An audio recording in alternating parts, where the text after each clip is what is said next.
Free is great, but only if it's useful. Free credit scores from some apps can differ by as much as 100 points from your actual FICO score that 90% of top lenders use when you apply for a credit card, personal loan, car loan, or mortgage. That can mean a higher interest rate, a bigger monthly payment, or worse. Denied. MyFICO gives you your actual FICO score, the score lenders use, straight from the company that created it. For the moments that matter, get the score that matters, your FICO score. Visit myfico.com and get started for free today. Let's have this week's Here's How. And this week, here's how to have a successful dinner party. As people enter your home, remove the shoes and start washing the feet. Tell them that they're welcome to wear the shoes if they really want to, but make sure to hand the shoes back to them in the hands rather than leaving them on the floor. People hate it when you keep their shoes away from them.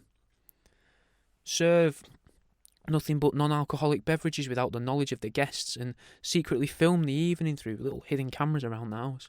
And then when the flirting starts and you manage to shag the guest of your desires, they can't blame it on the booze, because if they do, right, you can prove it to them that they weren't drunk because the drinks weren't alcoholic. Look, here's the empty tins. And you've caught it all on camera, and it's very clear to see to you and all of your other friends that weren't at the dinner party that this person was in fact very sober, especially in the later part of the video. Say a little prayer before your meal. Well, say a prayer before your meal, but, make it memorable. Make it last. See how long you can get everyone to pray for. Confess some recent sins. Get them to confess their recent sins, your sinful thoughts, their sinful thoughts, and thank them for the evening ahead. And use that moment there when you're thanking them for the evening ahead and thanking whatever it is you're worshipping and praying to for the evening ahead. Thank them for the time that the guests are leaving, so everyone knows when they've got to leave. So, for example, and Lord, we thank you for a swift end to this evening at 10:45 when Dave's going to leave and when James's taxi gets here. You know what I mean. Undercook everyone's white meat so they're still talking about you and thinking about your dinner party for days to come. Load up some party poppers with some tiny fragmented pieces of beef jerky and seal them back over with layers of that edible paper that your mum used to use to make your cakes when you were a kid. Then insist that you've seen that there's this new method of delivering meat to the palate.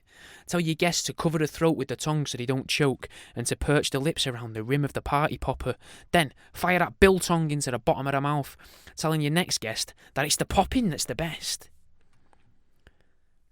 If you'd invited a couple over and that you're friends with, as you sit down to dessert, do a less than covert wink to one of the people in the couple and wait for their partner to find the cheap engagement ring that you've hidden in their dessert.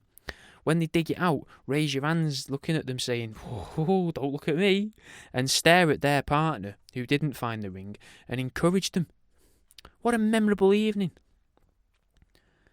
When there's a bottle of opened wine, top it up with a bit of vodka. Not enough to taste, just enough to get people more pissed than they anticipated. Hide a bit of your partner's underwear in a friend's coat pocket, hanging out of the pocket so people could see it. Add a little bit of drama to the night. Spring load one of the placemats at the table, then have a little thread under a table runner, right, by the candles and the sauces and that, just past the tomato sauce, and so that you can pull on that thread and to help fire the placemat and launch the plate up in the air. Design the mechanism so that the string completely detaches afterwards and it can't be seen, so it hides under the placemat and they can't find under the table runner and they can't find it, right? Then when they look and see the springs under the placemat, like, what the fuck is this? You've done this. Just go, oh, it must be the neighbour's kid, man.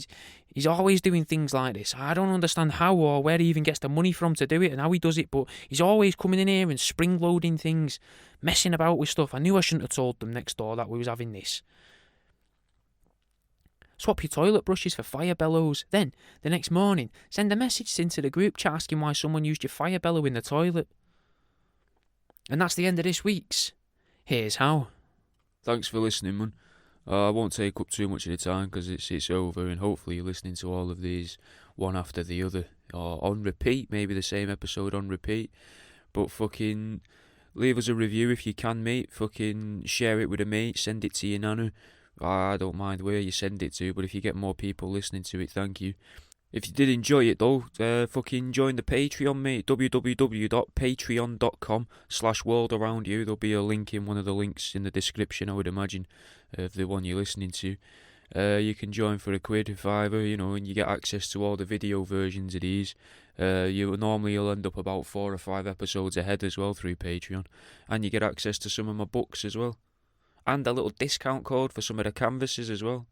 But even if you don't join that, fucking thanks for listening to it, mate. I hope you enjoyed it. Hopefully, here's the next one.